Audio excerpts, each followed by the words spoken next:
This week we're talking cold storage numbers. We'll take a look at some trade outlook and take a closer look at the Restaurant Performance Index.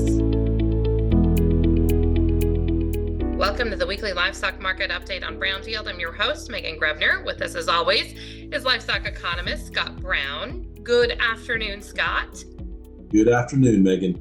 I'm going to start this week by telling you that I am thankful for you and the time that you spend with us every week. Well, thank you. I'll say reciprocating as well. So I appreciate what a good Thanksgiving this week. All right, now we're going to break down those reports coming up, but first let's recap what happened this week and what I'm going to call a very slow week in the markets.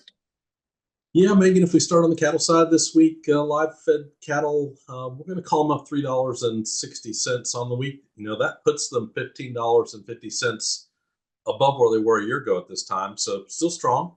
Feeder cattle markets really not tested this week, given it was Thanksgiving week. A lot of those markets were closed on the week.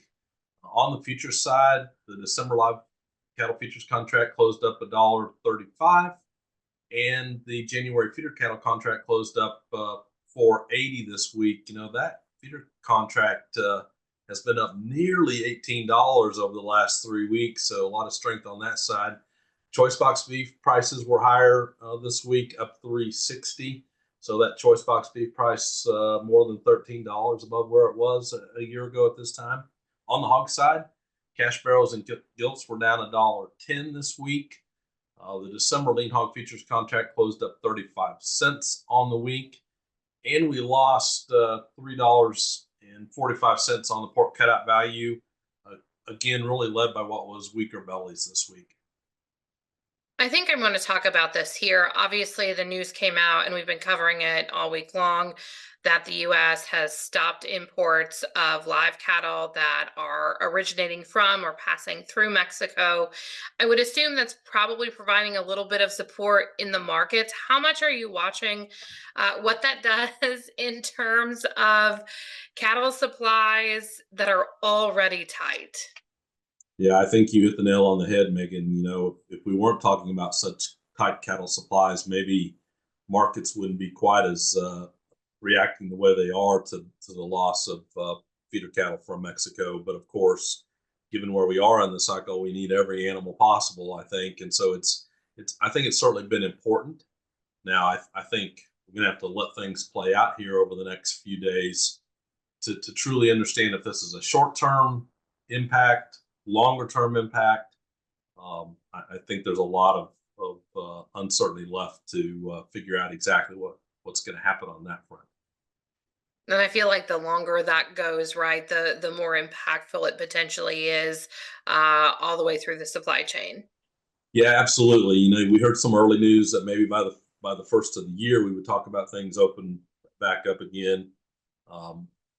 If that were to happen, then I would agree it'll be more short term in nature. But if that drags out longer, or heaven forbid we end up with outbreak here in the United States as well, I mean, you could play some pretty difficult scenarios out. I think just a little early yet to really determine what we think is going to be the future of the impacts of the loss of those feeder cattle from Mexico. All right, let's talk weekly slaughter numbers. Obviously, holiday shortened week. As you take a look at those numbers, how are they stacking up? Yeah, so USDA tells us a run of 528,000 head of cattle this week, Megan. That's 103,000 less than we did last week, and also about 112,000 less than we did a year ago. On the hog side, a shorter run as well, 2.293 million head this week. 272,000 head less than we did last week, and 394,000 less than we did last year. And as we take a look at those numbers year over year? Yeah, so we're down 3.6% in terms of cattle slaughter, and up 0.9% in terms of hog slaughter year to date. First report we're going to dig into this week, cold storage numbers. As you take a look at those beef stocks, Scott, what are the things maybe that you're watching? And how are things also looking on the pork side of things? Yeah, starting on the beef side, the October ending stock numbers came in at 432 million head, 432 million pounds. I'll get the right number out here. Down 3.1% relative to where we were a year ago. So generally, we've kept the same seasonal path this year relative to last year, just slightly below where we've been, where we were in 2023. Still far below what our average over the 2018 to 2022 period would have been. You know, we were up closer to 500 million pounds at the end of October over that longer time frame. So tighter on the beef side. When you look at the pork side, similar to beef in terms of overall, so 426 million pounds of pork in freezers at the end of October. That was down 2.7% relative to what we had October of 2023. However, when you look at some of the components of that pork in freezers, bellies certainly jump out at us. So USDA tells us 16.2 million pounds of bellies in freezers at the end of October. That's 42% below where we were a year ago. Now, these smaller numbers, again, the percentages can get big, but we had 28.1 million pounds in freezers October of 2023, now sitting at 16.2. And when you look at it over the longer term, very similar, again, over the October 2018 through 2022 period, 28.6 on average for the Octobers relative to the 16.2 we have today. So fairly tight, I guess, is one way to describe it. So basically, you're telling me no relief in bacon prices heading into the the next few months. No relief in bacon prices, and so I also, it's interesting to look, so you take beef, pork, chicken, and turkey all in freezer stocks at the end of October, down 4.5% relative to where we were in October of 2023. So this ending stock number that we're talking about for October certainly doesn't paint anything that is negative in terms of potential price outlook. All right, let's talk trade data. USDA made some adjustments this week, not in a favorable direction as we look at trade outlook for 2025. Yeah, not in a favorable direction when you talk about the top line numbers for sure. So adjusted relative to what they were saying in August to increase the net import side by what's $3 billion. So we were a net importer in FY24 of 31.8 billion.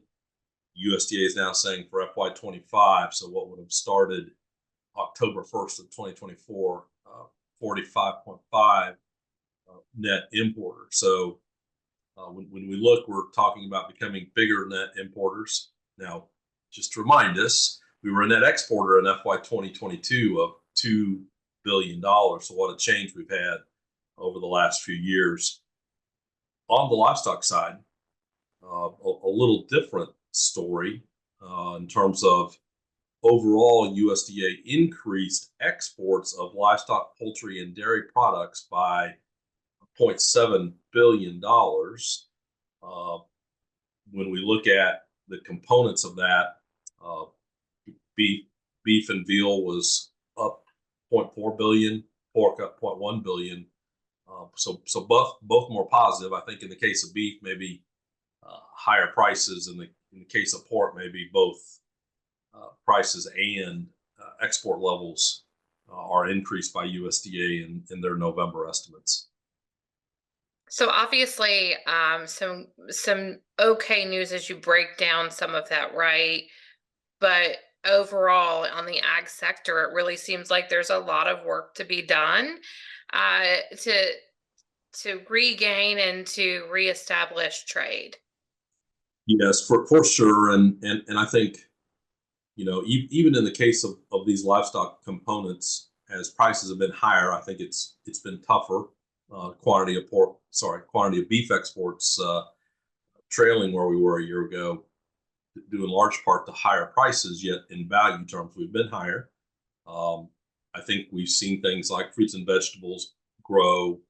One that's been on the radar, on again, off again, used cooking oil coming in for renewable fuels. I think those are some of the things that have driven it to where we're talking about much larger net import positions than maybe we would have just a few years ago.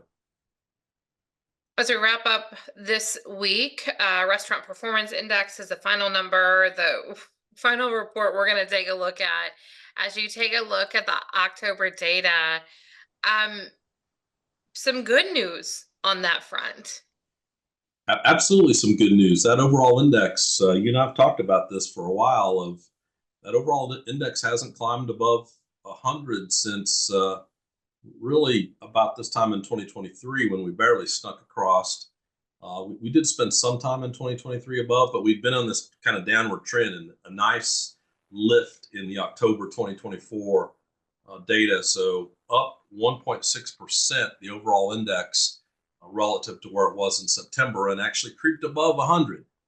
So we talk about above 100 being expansion. So we are sitting in the expansion side after what's been a few months of concern about that demand side. Now, you look at the current situation index, and I get focused on same store sales. We've talked about that portion of the overall index being below 100 for several months. It came in at 100.7, so up 1.3%. So a lot of folks were reporting increases in same store sales. I think the other piece of that puzzle is the expectations portion of the index. It's up 2.2% from September to October. So a lot more interest in growth in things like same store sales, as well as just overall business conditions. So nearly half of all operators said they expect those conditions to improve in 6 months, which is up 16% from what they were saying just last month. So it's a big change in terms of the expectation side as well. And this is data from October, right? So this doesn't even have potentially like a post-election bump in it, correct? That's correct. These are the October 2024 numbers that we're talking about today. So pre-election, if you will, in terms of when that survey work was done. I think it's important just to note for that whole conversation about maybe where things are going, and as a level set as we get into the November numbers and December numbers in the coming months. Yeah, absolutely. So is this a one-off blip that we got for a month, or will it continue to build? So we'll see where we get on this restaurant performance index. It's nice to be on the positive side after, for several months, we've been worried about the restaurant side of the picture. And I think, it's important to remind us prices are still high. Menu prices are still high.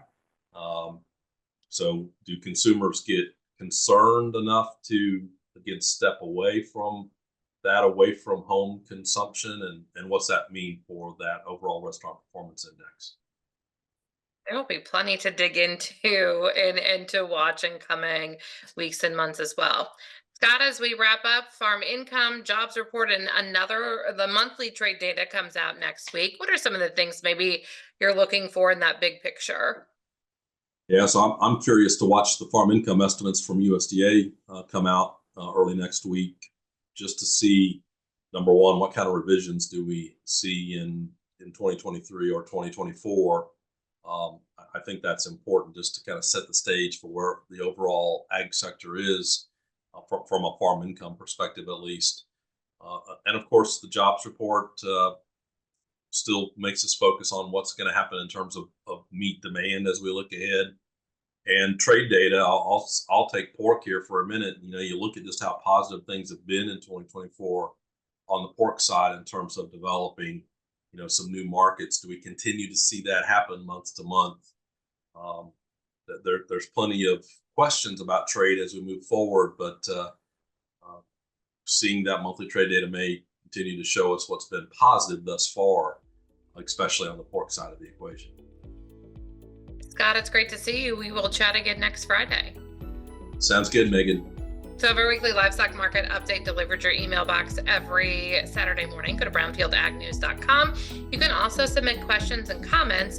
And for a rundown of what happens in the commodity markets twice daily, make sure to check out John Perkins' Market Minute. I'm Meghan Grebner for Brownfield.